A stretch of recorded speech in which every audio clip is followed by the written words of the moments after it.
俺家总共有6块银元。哦，这个俺大哥结婚时候给2块。啊，这个俺二哥结婚时候又给2块。这个俺还没有结婚嘞。俺妈说准备卖了嘞。哦，这不是明摆着相骗吗？确实，谁碰到这样的事啊，可能肚子里边都会有火气。你可以对父母晓之以情，动之以理。你这2块虽说都是冤大头，我看里边有一块8年，哎，状态不错，里面还带点彩。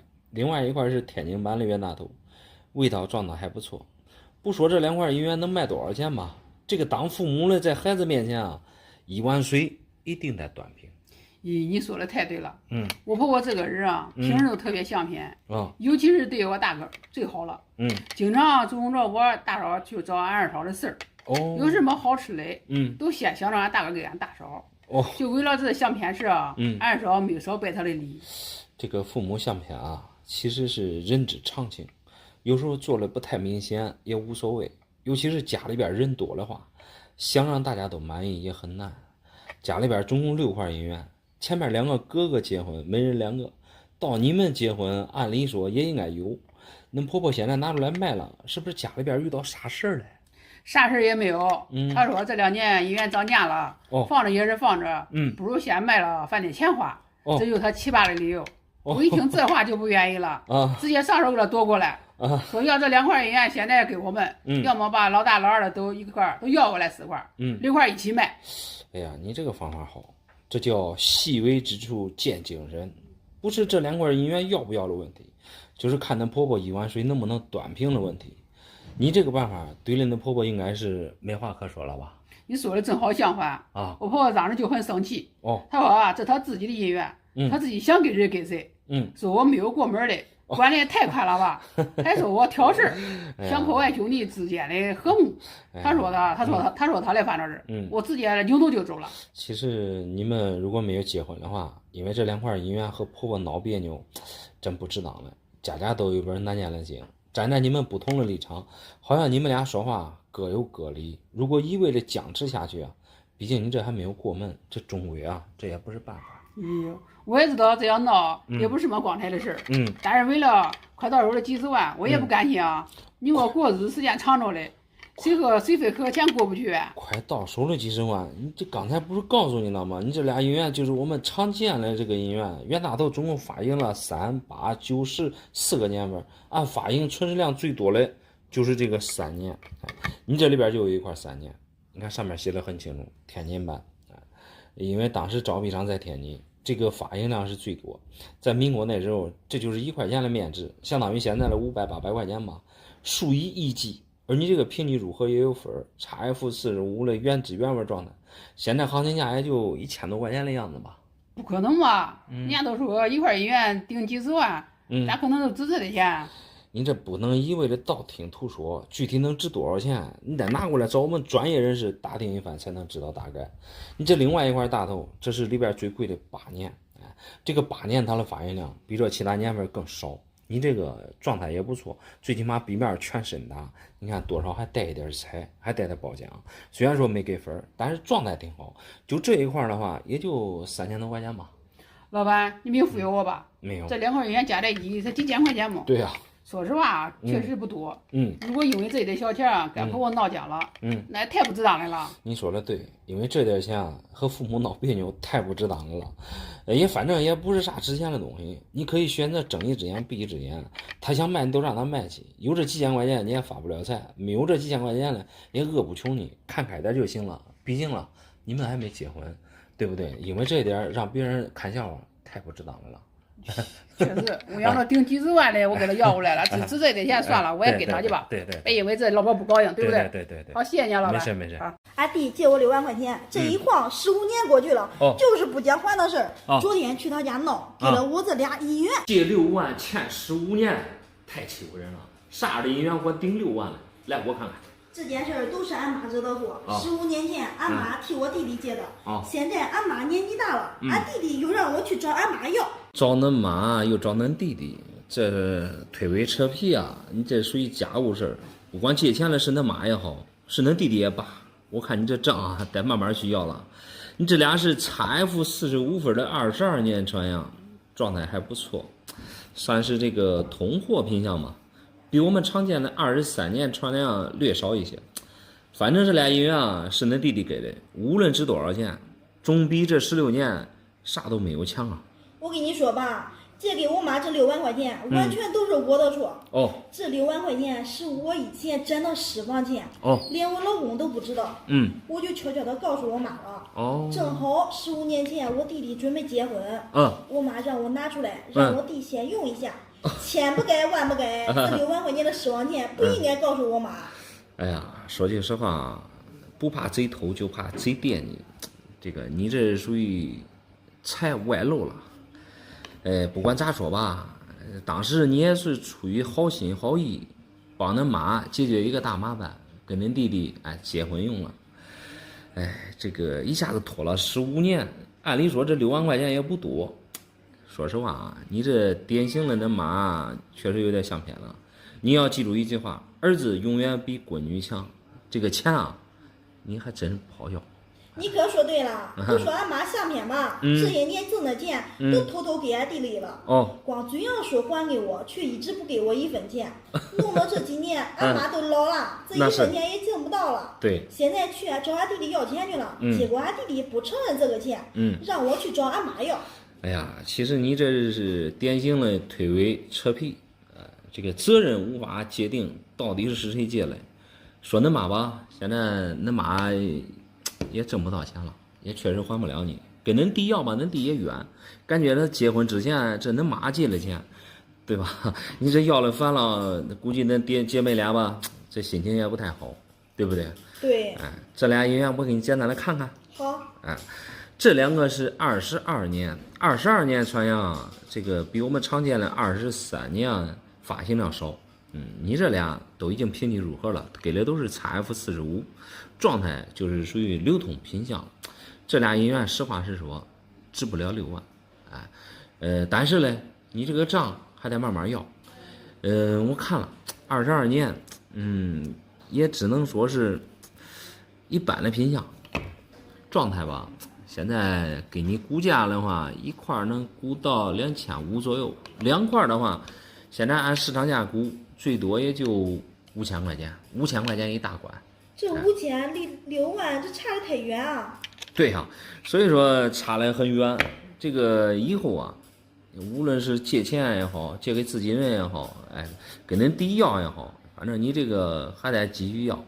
你一下子15年了，你这中间那长时间你不要，你现在再想一下子要完，说实话很难，就像挤牙膏那样，一点一点的挤，慢慢的挤。给恁弟，还主要是还找恁弟，看看1个月还多少，对不对？好，只有这样了。还有对呀，还有就是恁老公也不知道是吧？这事儿弄的，对吧？你也不管张扬，你看这俩医院看咋弄？老板，我先将这2块医院卖给你。这不是管值5000吗？对。这能值一点钱是一点，对吧？对。我回头再慢慢的给他要。你说对了，尽量别生气好吧？我看了，这钱啊，以后我手里再有钱了，我谁也不给他说，包括自己亲妈也不能说。那是，还是自己的钱自己放着靠谱。老板，你看看俺家的一个黄金大印。我听说黄金涨价了。这卖了管卖几十万呢。家传的黄金大印这托在手里边可轻啊。这看造型的话，这是一个貔貅，你看上面写的有貔貅。我看你这底盘，这也不是啥大印啊。一般大印的话，这底盘带有字口啊。看着这颜色不像黄金，反正拖着重量很轻。黄金即使再涨价，大爷和你这个东西一点关系都没有。这叶子我都长成称了这称了这2-3两嘞，3两黄金，这不得1两，哎呀，顶几万嘛，大爷这不得顶个几十万？你这杀鸡用牛刀啊！你用这称黄金的话，你得吃多少亏啊？黄金是按克来算的，一般电子秤都精确到那个0.01克，而你这个秤。这精确到0.1两啊！那我也不识字我啥不懂。那是我给你称一下吧，确实也都是3两的样子。我跟你说，3两也都100多克。如果这真是真黄金的话，怎么着也得有2斤重吧？卖不上钱，那你也这也这晃这个几百年了，你也不能说不卖不上钱的。大爷，你这个东西我确实要不了，你这东西哪里来了我都不问了。倒是你这个秤啊，你看，这有个秤砣，我看这个就比你所谓的这个黄金银强多了。大爷，你可以说这个东西搁哪来了？这个东西这都是门道俺们放的呀。我跟你说实话说吧。门道俺都是俺祖上都是大地主。大地主啊。大地主俺的东西多得很呐，传下来的东西多得很。我成天我也不识字儿。反正都我都是便宜卖了。那行，大爷，无论你这是不是这，我首先我也不会忽悠你。像你刚才拿出来的这个黄金打印啊，说实话，这不是黄金的，给我先把它物归原主。接下来咱都说说这个秤砣啊。你这个所谓的秤砣，无论你是不是这，首先你看它上面写的都有字儿，虽然说外边带包浆，可能看来不是太清楚，但是可以肯定了，你这个绝对不是秤砣。你看跟秤砣长得都不一样，看造型的话，你看中间窄，两面宽，一头带字儿，一面有蜂窝，这种是典型的汉代的银亭。我先来称一下它的重量嘛，9两。咱们来换算一下单位，现在一斤是500克，换算一下重量的话，也就是15两左右吧。大爷，你这个银亭保存的还可以，刺口你看还算清晰，外边也没有明显的这个磕伤，因为你经常把它放到外边，这外边的包浆看着还可以。大爷，你这个秤砣卖不卖？我秤砣啊，这不是跟这一样吗？它到底是啥的呀？不一样，这是银亭银子嘞。因为这是银的嘛，不是铁的嘛。那不是铁的，你看这铁的都生锈了。这银子它外边是包浆，它没有锈。这说实话，这都是好几百年前的东西了。你要的话，我都给你简单的算算。那你给我算算，看顶多少钱？给你算算啊。都看现在来算的话，900克给你按21克，1万多块钱。1万多块钱。对。俺天天都在这顶上搬着，都是当秤砣，都是秤砣用的。那你当秤砣呢？说实话，这不是秤砣，我也不骗你。我也不懂，你不懂，正好是今天咋说啊？你本来卖这个啥，卖这个黄金打印的，黄金打印不是金的，这个不是铁的，它是银的。你这是弄巧成拙了。那你收？我给你算上1万8。1万8。对，你要是卖的话，就给你1万8。那中卖给你吧。卖吧，那行，那个你还留着。不能一点不值钱吗？这不是黄金的，如果说这是黄金的话，它肯定值钱。黄金的多值钱，对吧？那我都拿你这个银瓶妥了。好。俺这个公公太抠了，天天在外面推个车子卖水果，这订婚就送给我了一块银元，你看看值不值1000块钱？值不值1000？看来你是对银元不懂啊，这个可不是普通的银元啊 ，AU 50分的造币中长。这么说，这底板这状态也都是 AU 的这个级别。龙鳞说实话确实很漂亮，字口很清晰。别说1000，就是再给你几千，你也买不来。那照你这样说的话，那这一次俺公公属于大方些啊。按理说以他的性格，卖个水果也不可能那么大方。平时恁公公省吃俭用，这是他的好习惯。卖个水果弄个啥呀，挣钱肯定是很不容易。再说订婚啊，是人生中大事中的大事，肯定不能小家子气啊。再说这个姻缘寓意也挺好啊，姻缘谐音姻缘，寓意着婚姻美美满满。给拿回去吧，好好的放着。老板你也别慌啊，你帮我仔细看清楚啊。咋给他们给这糊弄我的？我一个女生，他送我一块带龙的是啥意思？带龙的姻缘，这在姻缘里边也算是最贵的了。他不应该送我一块带凤凰的吗？这个说实话也有带龙凤的姻缘，那一块下来少说几十万，贵的上百万了都有，和这个造种价位啊差不多了，基本上都是那种小耗子。小耗子啊，第一个个头比较小，上不了台面，第二个市场比较小众，后期变现啊没有造种便捷，所以我感觉并没有糊弄你的意思。反正我感觉他不会那么大方，天天推个车子卖水果，那平常好的水果也不肯让家里面的人吃，他会对我那么好吗？姻缘这不是在这放着了吗？对你好不好，这个事实很清晰。你绝对是误会那公公了。卖个水果确实不容易，保质期啊，它时间比较短，一天卖不完，坏果比较多。如果都吃了，确实啊，影响它的后续的生意。你这伶牙俐齿的，我也说不过你。都用事实说话了啊！你看看这个银元，它能值几千？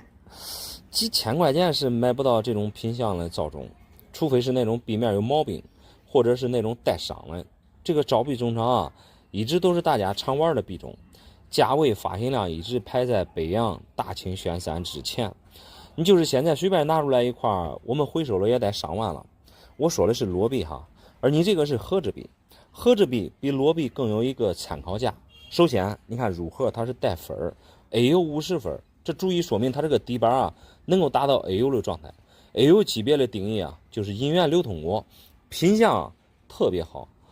先看龙鳞这一面，壁面几乎是没有动过，尤其是皂种的笔质，还有这个龙鳞，品相非常漂亮。另一面的话，包括支口、珠圈、内齿全部都健在。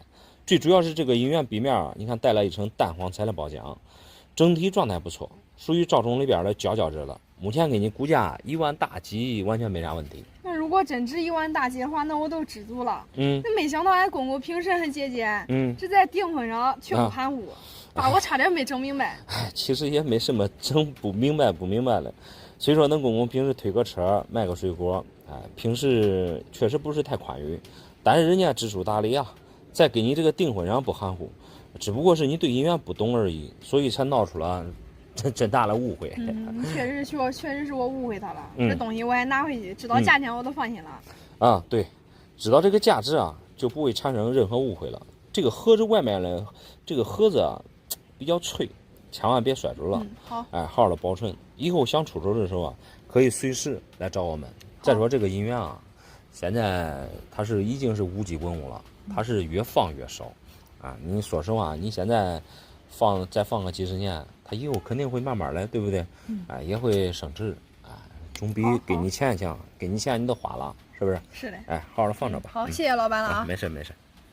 我这个婆婆太抠了，结婚改口会竟然给我一块破银元，你帮我看看值不值1000块钱吧？结婚改口费送的银元，一般都没有太差的呀。来，我先看看吧。我感觉应该很便宜，上面写的全是英文，可怕我看明白了。应该也就700块钱的样子。说实话，这个龙阳它并没有便宜了，几百1000买不到。我看了，你这是34年的北洋龙，入的是皮盒，上面写的全是英文。因为这个 PCGS 的盒子它就是全世界公认的，所以说到处都是。但是你这一块状态还不错，原汁原味的包浆。咦，这还不是一块普通的北洋龙啊！看这个地方，这一块晕开了，这是开云。你这绝对是误会了，你为什么认为它值1800块钱呢？一般婚礼上改口会大部分都是1000块钱。对，我知道。我也不想比别人高，也不想比别人低，可偏偏送给我一块破银元。刚才我跟你说的很清楚了，不是破银元。你这个北洋开云啊，它是原汁原味未下水的，它上面的图啊，包括它的包浆啊，都是没有动过的，知道吧？一般按照我们收藏银元啊，基本上这样品相呢都非常好。那是咱这边的改口费基本上都是1000元左右，送你银元它是有一定的寓意，银元寓意着婚姻美满。话又说回来，你也不吃亏，这个状态也不错，把心放到肚子里。我才不管3021嘞，本身这块银元说好的送给我弟弟了，我就是来看一下真假。真假是没啥问题啊，实话实说，这都已经入盒子了，这搁着盒子看，这都是一眼开门的呀。还有就是你婚礼上面的改口费，你送给外人不太合适吧？况且虽然说自己的亲弟弟，但是这个东西你也不知道它的价值，你这贸贸然的送出去，让她婆婆知道了，确实不合适。俺弟弟也不是外人，那是不也就是700块钱的东西嘛？我说出去的话也不能说话不算话呀。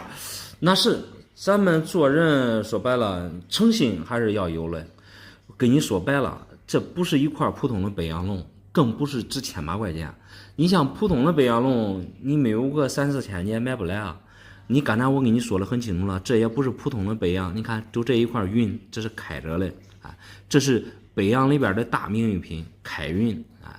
但是你这个状态确实不错啊，虽然说皮壳没给分 XF97， 97就是意思上面壁面带包浆，但是它这个整体品相非常好，尤其是它这个龙鳞高额头暴龙鳞，原汁原味微下垂，主要是看它直面这一块满纹，你看全身大，而且珠圈也非常深，刺口没有一点任何缺失，就像你这个原味的开云啊，说实话，这要是给分了，这都是大机关的东西。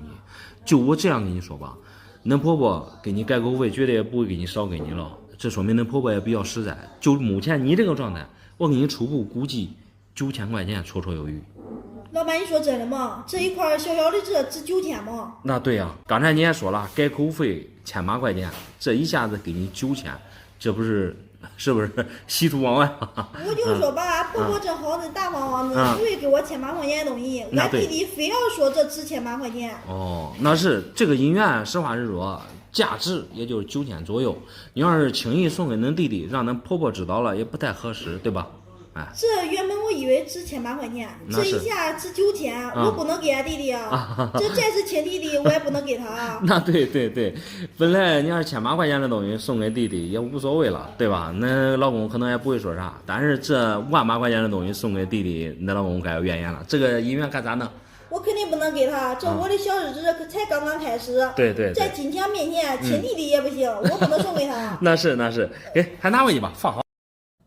我放着银元呢，我说的当面放了留着养老的。哦，这俺有一个不争气的儿子，30多了，到现在没有结婚。这人家给他介绍个对象，明天去相亲去嘞。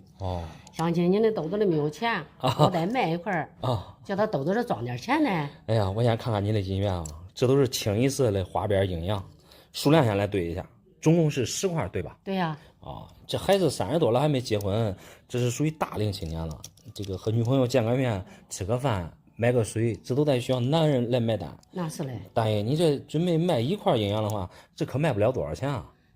这一个银元，这不是光卖几千块的几千块这顶几千块的，这吃饭弄啥他也花不了多钱呢。那是如果要是这相亲相不中了，那不是相不中了，那不都AA了吗？吃饭AA。大爷，我看你这思想有问题啊！如果2个年轻人相亲见面，彼此都没有相中对方的话，你都不用去吃饭了，压根就不存在花钱，所以也没有AA可言啊。还有就是你这些银元啊，它都属于营养，也不是那好几千块钱的银元啊。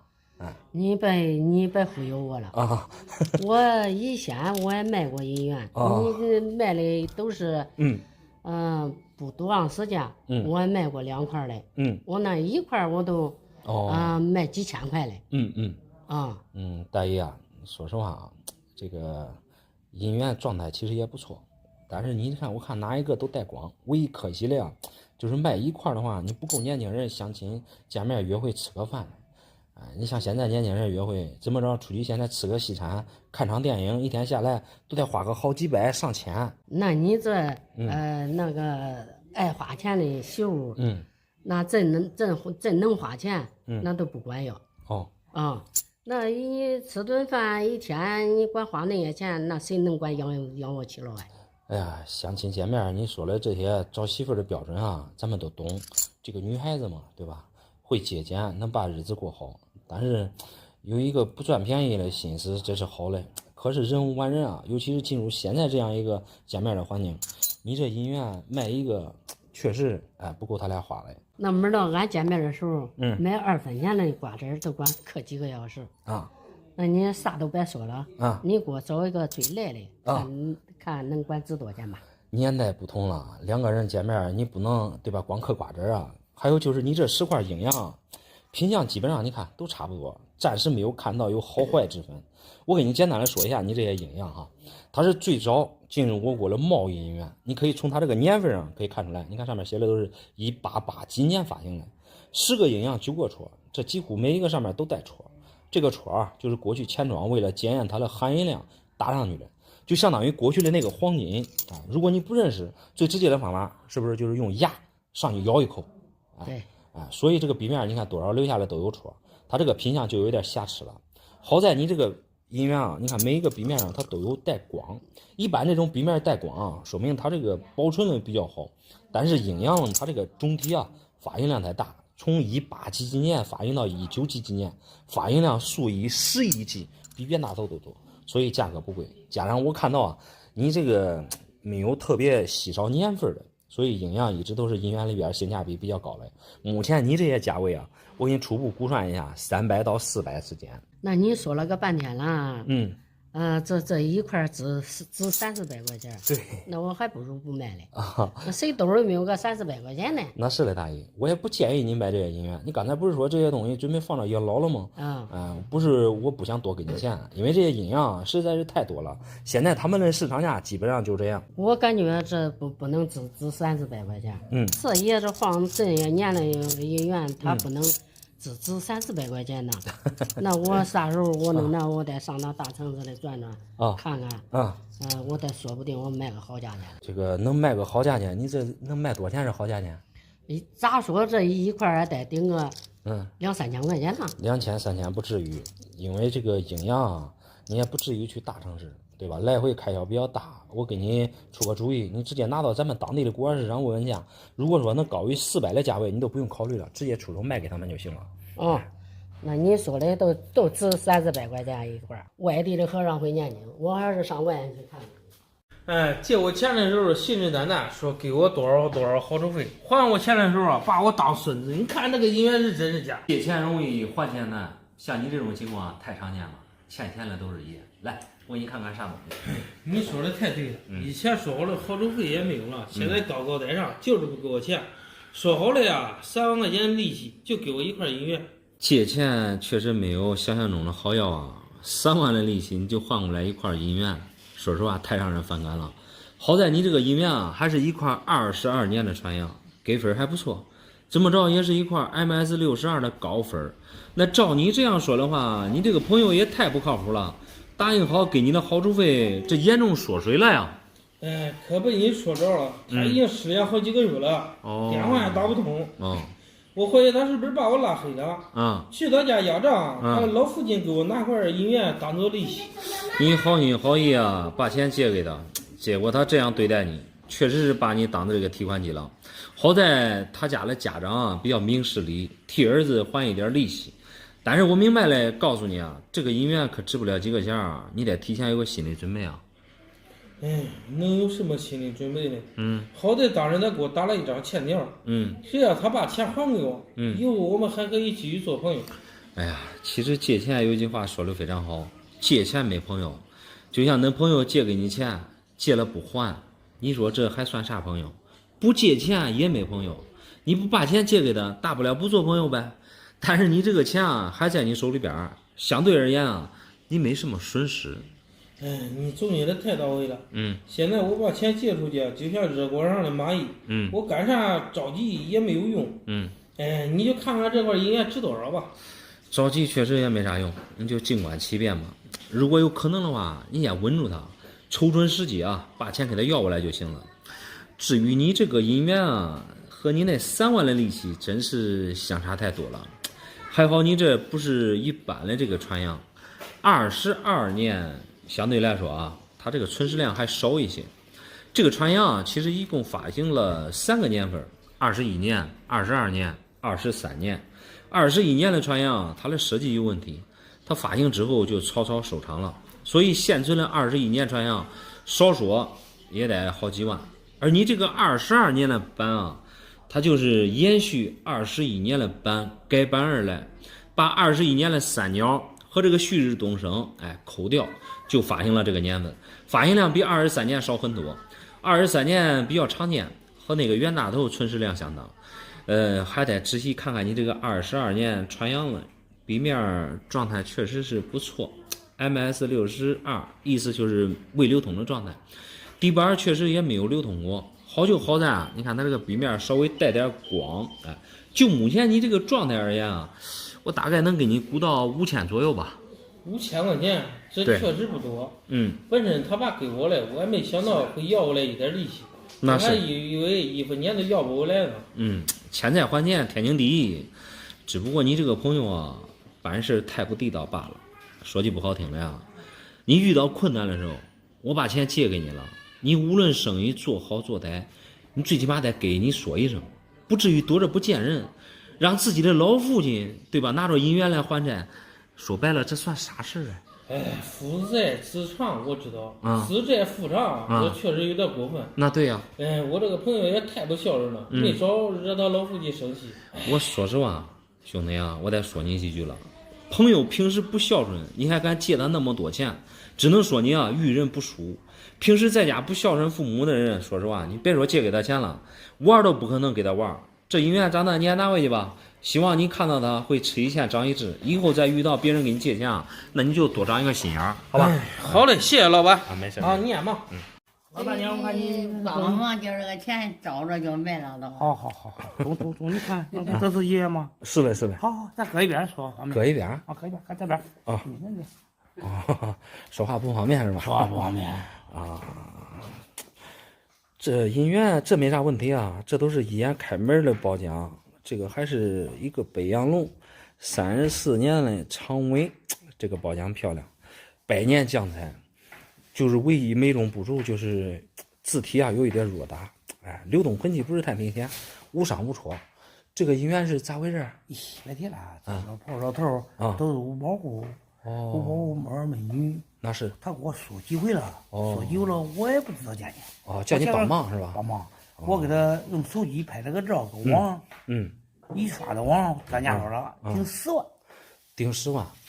我跟你说，帮忙显得你非常热心，但是专家跟你说这个10万是有蹊跷的。我给你简单来说一下，这个北洋龙啊，你别说你拍北洋龙，他给你说10万，你就是随便找个老物件，你拍给他，他都管给你报10万、20万，这是他的一种套路。网上专家，他还是想赚你的钱，东西本来不值钱了，他给你报虚高一点，让你去找他，你要不要给他鉴定费、拍卖费、后续各种费用，反正杂七杂八的，你也得不到钱。是的，就是这种套路。小伙子，你说的很对啊。可是呢，我有点怀疑，就我又去上那个，他这个卖果儿的老店里去看看，去问问价。然后问问价，人家咋说？他过了1500块钱。对他这个价格啊，你看，虽然说给的少，但是他是可以真实成交的价格。这个网上的价格不靠谱。我给你简单的讲讲你这个北洋龙，好不好？好。因为这个北洋啊是清朝那时候主流货币之一，属于中央龙。当时发行量挺大的，尤其是这个34年的北洋龙发行量比较大，但是它的这个各种版啊也比较多，也是比较好玩。你像34年的北洋，就是稍微值钱一点的，像短尾啊、开运啊，包括艺术字啊，反正各个系列吧。你这个是34年的标准长尾，你看它这个尾巴，比其他都比较长。我综合看了一下，你这个不带斑，唯一好处就是你这个褒奖漂亮。这种褒奖是属于100年将才褒奖。一般现在很多人你下去收银员，说实话想找这种好褒奖还真找不来。这个行情我给你初步的估计一下，10万那是虚高了，那都是假的价格。1500说实话有点低了。就像这种北洋龙啊，一般我们回收的话，基本上在2500左右。那反正价钱，你说这个价钱也差不多。差不多。反正一般基本上情况都是这样。可这我中间我跟他给他来跑几回，你也懂这点。我明白。你想要点好处费。你真聪明吧？这样。因为这个银元呢，咋说他在五保户是吧？80多岁了也不容易，现在挣钱也比较难。这样子，我给你给2500给他们俩，另外再给你拿300块钱的好处费，你看行不行？300那中。说实话，这个你也看到了，80多岁也不容易。你也怪实在。你这个价格呢，说我们能卖个3000来块钱，你多少是不是？俺们也得挣点对不对？是的。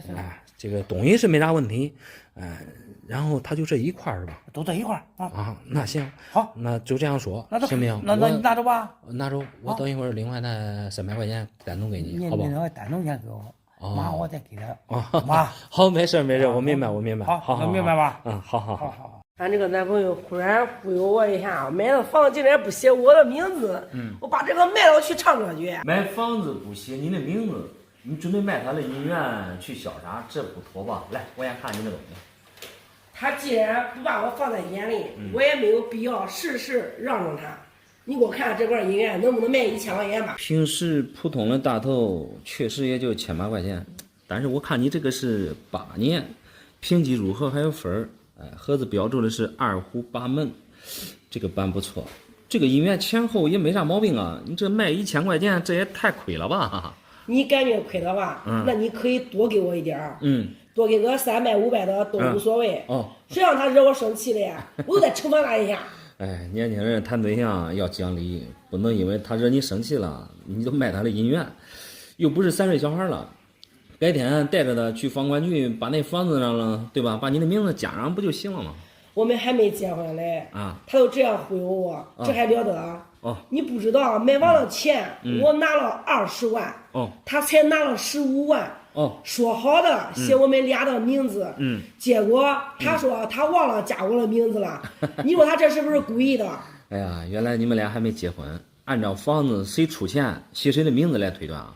如果你们事先约定写那俩的名字的话，他说忘了，说实话这就是他的不对了。也有可能啊，他一时太激动还真忘了。